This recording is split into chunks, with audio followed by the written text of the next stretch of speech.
Norway ಪತ್ರಕರ್ತೆ ಕೇಳಿದ ಪ್ರಶ್ನೆಗೆ ಉತ್ತರಿಸಲಾಗದೆ ಎದುರಿ ಓಡಿ ಹೋದ ನರೇಂದ್ರ ಮೋದಿಯಂತೆ. ಅಯ್ಯೋ ನಿಮ್ಮ ಮುಖಗಳಿಗೆ, ಅದಕ್ಕೇನೆ ನಾನು ಯಾವಾಗಲೂ ನಿಮ್ಮನ್ನು ಕರೆಯುವಂತಹದ್ದು ಆ ಪಪ್ಪುವಿನ ಅನುಯಾಯಿಗಳು, ಅಭಿಮಾನಿಗಳು ಅಂತೆಲ್ಲ. ಎಡಬಿಡಂಗಿಗಳ ಮೊದಲು ಪ್ರೆಸ್ ಸ್ಟೇಟ್ಮೆಂಟ್ ಅಂದರೆ ಏನು, ಪ್ರೆಸ್ ಕಾನ್ಫರೆನ್ಸ್ ಅಂದರೆ ಏನು, ಇವೆರಡರ ನಡುವೆ ಇರುವಂತಹ ವ್ಯತ್ಯಾಸಗಳೇನು ಅಂತ ಸರಿಯಾಗಿ ತಿಳ್ಕೊಳ್ಳಿ. ಪ್ರತಿಯೊಬ್ಬರಿಗೂ ಅರ್ಥ ಆಗಬೇಕು. ಅದೇ ರೀತಿಯಾಗಿಯೇ ತಿಳಿಸ್ಕೊಡ್ತೀನಿ. ಪ್ರೆಸ್ ಸ್ಟೇಟ್ಮೆಂಟ್ ಅಂದರೆ ಏನು? ಒಂದು ನಿರ್ದಿಷ್ಟವಾದಂತಹ ಸ್ಥಳದಲ್ಲಿ ಎಲ್ಲ ಪತ್ರಕರ್ತರು ಬಂದು ಸೇರಿರುತ್ತಾರೆ. ಆ ನಿರ್ದಿಷ್ಟವಾದಂತಹ ಸ್ಥಳಕ್ಕೆ ಕೆಲವೊಂದಷ್ಟು ನಿರ್ದಿಷ್ಟವಾದಂತಹ ನಿಯಮಗಳು ಹಾಗೆ ನಿಬಂಧನೆಗಳಿರ್ತವೆ. ಆ ನಿರ್ದಿಷ್ಟವಾದಂತಹ ಸ್ಥಳಕ್ಕೆ ನಾನು ಹೋಗ್ತೀನಿ. ಆ ನಿರ್ದಿಷ್ಟವಾದಂತಹ ಸ್ಥಳಕ್ಕೆ ನಾನು ಹೋಗಿ ನಾನು ತಿಳಿಸಬೇಕಾಗಿರುವಂತಹ ನಿರ್ದಿಷ್ಟವಾದಂತಹ ವಿಷಯವನ್ನು ಮಾತ್ರ ಎಲ್ಲ ಪತ್ರಕರ್ತರ ಮುಂದೆ ತಿಳಿಸಿ ಹೇಳ್ತೀನಿ.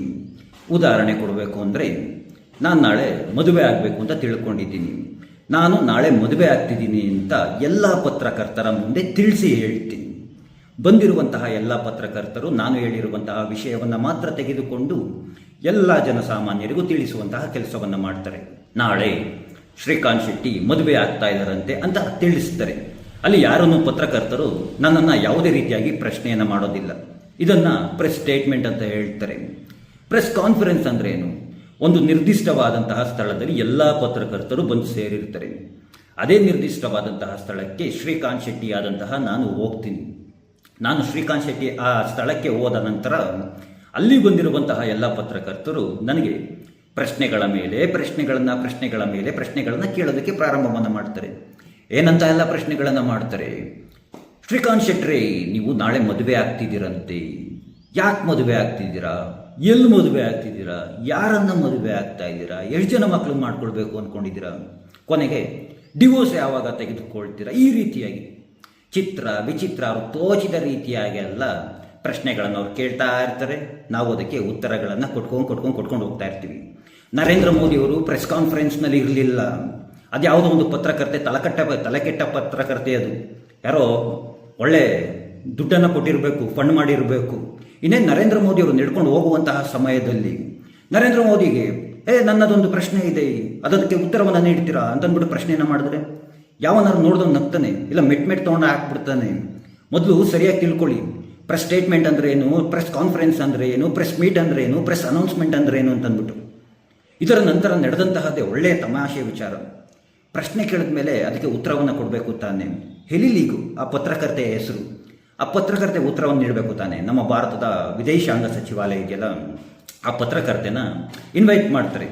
ಎಲ್ಲಿಗೆ ಇನ್ವೈಟ್ ಮಾಡ್ತಾರೆ? ಪ್ರೆಸ್ ಕಾನ್ಫರೆನ್ಸ್ಗೆ ಇನ್ವೈಟ್ ಮಾಡ್ತಾರೆ. ಬರಮ್ಮ, ಏನೋ ದೊಡ್ಡದಾಗಿ ಪ್ರಶ್ನೆನ ಕೇಳ್ತಾ ಇದೆ, ಬಾ ನಿನಗೆ ಉತ್ತರ ಕೊಡ್ತೀವಿ ಅಂತಂದ್ಬಿಟ್ಟು ನಮ್ಮ ಸಿ ವಿ ಜಾರ್ಜ್ ಅವರು ಅವ್ರು ಕೇಳಿದಂತಹ ಪ್ರಶ್ನೆಗೆ ಅಲ್ಲಿಗೆ ಬಂದಿರ್ತಾರೆ. ಅವರು ಯಾರು ಪತ್ರಕರ್ತೆ ಪ್ರಶ್ನೆನ ಕೇಳ್ತಾರೆ. ಪತ್ರಕರ್ತೆ ಕೇಳಿದಂತಹ ಪ್ರಶ್ನೆಗೆ ಯಾವಾಗ ಉತ್ತರವನ್ನು ನಮ್ಮ ಭಾರತದ ವಿದೇಶಾಂಗ ಸಚಿವಾಲಯ ನೀಡೋದಕ್ಕೆ ಪ್ರಾರಂಭವನ್ನು ಮಾಡುತ್ತೋ, ಆ ಪತ್ರಕರ್ತೆ ಅಲ್ಲಿಂದ ಎದ್ದು ಓಡ್ಬಿಡೋಣ. ಯಾಕೆ ಎದ್ದು ಓಡೋದ್ರು? ಅದು ಯಾವ ರೀತಿಯಾಗಿ ಕಾಣಿಸ್ತಿತ್ತು ಅಂದರೆ, ಒಂದು ಮಾತು ಹೇಳ್ತಾ, ಒಂದು ಸಾಂಗ್ ಇದೆಯಲ್ಲ, ಸೇಮ್ ಬಟ್ ಡಿಫ್ರೆಂಟ್ ಅಂತ ಅಂದ್ಬಿಟ್ಟು, ಅದೇ ರೀತಿಯಾಗಿ ಈ ನಮ್ಮ ಸಂಸತ್ನಲ್ಲಿ ರಾಹುಲ್ ಗಾಂಧಿ ಅವರು ಪ್ರಶ್ನೆಗಳನ್ನು ಕೇಳ್ತಾರೆ. ಪ್ರಶ್ನೆಗಳನ್ನು ಕೇಳಿದ ನಂತರ ಅಲ್ಲಿಂದ ಎದ್ದು ಓಡೋಗ್ಬಿಡ್ತಾರಲ್ಲ, ಅದೇ ರೀತಿಯಾಗಿ ಈ ಪತ್ರಕರ್ತೆ ಯಾವ ರೀತಿಯಾಗಿ ಪ್ರಶ್ನೆ ಕೇಳಿ ಉತ್ತರವನ್ನು ತೆಗೆದುಕೊಳ್ಳದೆ ಓಡೋಗ್ಬಿಟ್ರೋ, ಅದೇ ರೀತಿಯಾಗಿ ನಮ್ಮ ರಾಹುಲ್ ಗಾಂಧಿಯವರು ಪ್ರಶ್ನೆಗಳನ್ನು ಕೇಳ್ತಾರೆ. ನಂತರ ಉತ್ತರವನ್ನು ತೆಗೆದುಕೊಳ್ಳೋದೇ ಇಲ್ಲ. ಅಮಿತ್ ಶಾ ಮತ್ತು ನರೇಂದ್ರ ಮೋದಿಯವರು ನಿಂತ್ಕೊಂಡ್ರೆ ಸಾಕು ಉತ್ತರಿಸೋದಕ್ಕೆ, ಅಲ್ಲಿಂದ ಓಡೋಗ್ಬಿಡೋದು. ನಂತರ ಇದೇ ಪತ್ರಕರ್ತೆ, ಹೆಲಿಲೀಗ್ ಪತ್ರಕರ್ತೆ, ತನ್ನ ಎಕ್ಸ್ನಲ್ಲಿ ಒಂದು ಪೋಸ್ಟ್ ಹಾಕ್ಕೊಳ್ತಾರೆ. ನಾನು ಕೇಳಿದಂತಹ ಪ್ರಶ್ನೆಗೆ ಉತ್ತರವನ್ನು ನೀಡಲಿಲ್ಲ ನರೇಂದ್ರ ಮೋದಿ, ಹಾಗೆ ಹೀಗೆ ಅಂತೇನೋ ಒಂದು ಬರ್ಕೊಳ್ತಾರೆ. ಒಂದೇ 3-4 ಎಕ್ಸ್ನಲ್ಲಿ ಪೋಸ್ಟ್ಗಳಿದ್ದಾವೆ. ಆಕೆ ಬರೆದುಕೊಂಡಿರುವಂತಹ ಪೋಸ್ಟನ್ನು ನಮ್ಮ ಘನತೆತ್ತ ಅಂತಾರಾಷ್ಟ್ರೀಯ ಮಟ್ಟದಲ್ಲಿ ದೇಶದ ಅಮಾನ ಮರ್ಯಾದೆಯನ್ನೆಲ್ಲ ಬೆವರು ಸುರಿಸಿ ಕಷ್ಟಪಟ್ಟು ಉಳಿಸುತ್ತಿರುವಂತಹ ರಾಹುಲ್ ಗಾಂಧಿಯವರು ರೀಪೋಸ್ಟ್ ಮಾಡಿಕೊಳ್ತಾರೆ.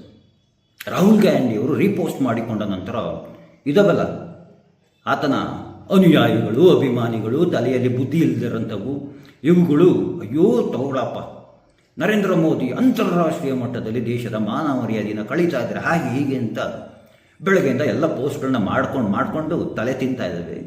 ನಾನು ಇದನ್ನು ನೋಡಿದ್ದವನು, ಇದು ಯಾವುದು ಚಿಕ್ಕ ವಿಷಯ ಅಲ್ವಾ, ಇದ್ರ ಬಗ್ಗೆ ಏನು ಮಾತಾಡೋದು, ಯಾಕೆ ತಲೆ ಕೆಡಿಸ್ಕೊಂಡು ಸುಮ್ಮನಿದ್ದೆ.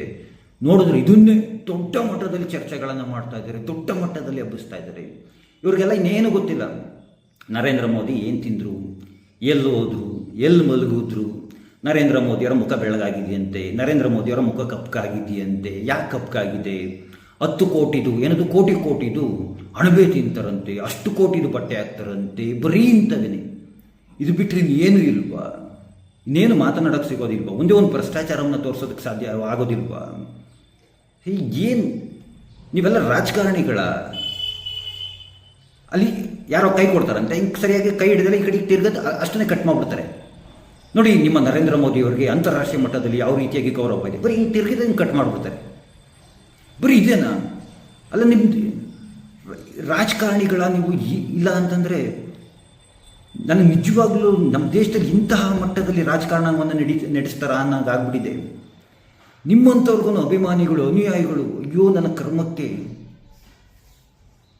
ನಿಜವಾಗ್ಲೂ ನನಗೆ ನಗು ಬರ್ತಾ ಇರುತ್ತೆ ನೀವು ಮಾಡ್ತಿರುವಂತಹ ರಾಜಕೀಯವನ್ನು ನೋಡಿದ್ರೆ. ಈ ಮನುಷ್ಯ ಅಂತೂ ರಾಹುಲ್ ಗಾಂಧಿ ಅಂತೂ ಅದೇನು ತಲೆನಲ್ಲ, ಅದೇನು ಯಾವ ಸ್ಕೂಲಲ್ಲಿ ಕಲ್ತಿದ್ದು, ಯಾವ ಕಾಲೇಜಲ್ಲಿ ಓದಿದ್ದು, ಇಲ್ಲಿ ಬಂದಾಗ ಸ್ಟೇಟ್ಮೆಂಟು, ಅಲ್ಲೆಲ್ಲೋ ಹೋಗೋದು, ಅಲ್ಲೆಲ್ಲೋ ತಲೆ ಕೆರ್ಕೊಂಡು ನಿಂತ್ಕೊಳ್ಳೋದು, ಅಲ್ಲೆಲ್ಲೋ ಮೈ ಕೆರ್ಕೊಂಡು ನಿಂತ್ಕೊಳ್ಳೋದು.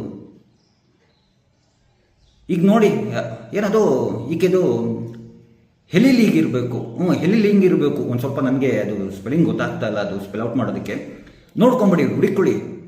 ಈಕೆದು ಏನೋ ಕಡಿಮೆ ಫಾಲೋಯರ್ಸ್ ಇತ್ತಂತೆ, ಅಂದರೆ ಎಕ್ಸ್ನಲ್ಲಿ ಫಾಲೋ ಮಾಡ್ಕೊಂಬಿಡಿ. ನರೇಂದ್ರ ಮೋದಿ ಅವ್ರನ್ನ ಯಾರು ವಿರೋಧವನ್ನು ಮಾಡ್ತಾರೋ ಅವ್ರಿಗೆ ಹೆಚ್ಚು ಫಾಲೋಯರ್ಸ್ಗಳು ಸಿಗ್ತಾರೆ. ಅದು ಎಲ್ಲರಿಗೂ ಸಹ ಗೊತ್ತು. ಅಲ್ಲೊಂದು ಬೊಗಳುತ್ತಿರ್ತೈತೆ, ಅಲ್ಲೊಂದು ಜರ್ಮನ್ ಸಫಾರ್ಡು. ಈಗ ಈಕೆ ಸಿಕ್ಕಿದ್ಲಲ್ಲ ನಿಮ್ಮ ಅಕ್ಕನಾದ್ರು ಮಾಡ್ಕೊಳ್ಳಿ, ಅದಕ್ಕೆನಾದ್ರು ಮಾಡ್ಕೊಳ್ಳಿ, ಏನಾದ್ರೂ ಮಾಡ್ಕೊಳ್ಳಿ. ಒಟ್ಟಿನಲ್ಲಿ ಇಂತಹ ಪತ್ರಕರ್ತೆಯರಿಗೆ ಒಳ್ಳೆ ಅಮೌಂಟ್ ಬಂದಿರುತ್ತೆ. ಇವರು ಇಂಟರ್ನ್ಯಾಷನಲ್ ಲೆವೆಲಲ್ಲಿ ಏನೋ ದೊಡ್ಡದಾಗಿ ನಮಗೂ ಎಲ್ಲ ಗೊತ್ತು ಅನ್ನೋ ರೀತಿಯಾಗಿ ಇಂಥವ್ರನ್ನೆಲ್ಲ ಅವ್ನು ಯಾವನ ಇದನ್ನೆಲ್ಲ ನಿಮ್ಮ ಕಾಕ್ರೋಚ್ ಅವ್ರನ್ನೆಲ್ಲ ಒಂದು ಸಲ ಲೈವಾಗಿ ನೀನು ಕೂರಿಸ್ಬೇಕು, ನಂತರ ಗೊತ್ತಾಗುತ್ತೆ. ಏನೋ ನಾವುಗಳು ಏನು ಹೇಳೋಕ್ಕಾಗೋದಿಲ್ಲ, ಯಾಕಂದರೆ ನೀವುಗಳೆಲ್ಲ ಪಪ್ಪುವಿನ ಅನುಯಾಯಿಗಳು, ಅಭಿಮಾನಿಗಳು. ಅಟ್ಲೀಸ್ಟ್ ನೀವುಗಳಾದ್ರೂ ಸ್ವಲ್ಪ ದೇಶ ಅಭಿಮಾನ ಅನ್ನೋದನ್ನು ಬೆಳೆಸ್ಕೊಳ್ಳಿ. ಇಂಥವನ್ನೆಲ್ಲ ಬಿಟ್ಟಾಕ್ಬಿಡಿ. ಇವೆಲ್ಲ ಯಾವಾಗಲೂ ಹಿಂಗೇನೆ. ಇಂಥವ್ರಿಗೆಲ್ಲ ಇದೇ ರೀತಿಯಾಗಿ ಉಗಿತಾ ಇರಬೇಕು. ನಾನು ಇದ್ರ ಬಗ್ಗೆ ಮಾತನಾಡೋದೇ ಬೇಡ ಅಂತ ಅಂದ್ಕೊಂಡಿದ್ದೆ. ನೋಡಿದ್ರೆ ಅಯ್ಯೋ. ಇನ್ನು ನಮ್ಮ ರಾಜ್ಯದ ಕೆಲವೊಂದಷ್ಟು ರಾಜಕಾರಣಿಗಳಿದ್ದಾರೆ, ಬೆಳಿಗ್ಗೆಯಿಂದ ಅದನ್ನೇ ಪೋಸ್ಟ್ ಮಾಡ್ತಾ ಇದ್ದಾರೆ. ಅಂತಾರಾಷ್ಟ್ರೀಯ ಮಟ್ಟದಲ್ಲಿ ಹರಾಜು ಹಾಕ್ಬಿಟ್ರು ನರೇಂದ್ರ ಮೋದಿ ದೇಶದ ಮಾನ ಮರ್ಯಾದೆ ಅಂತಂದ್ಬಿಡಿ ಎದೆ ಬಿಡ್ಕೊಳ್ತಾ ಇದ್ರಿ. ಇಂಥವ್ರಿಗೆ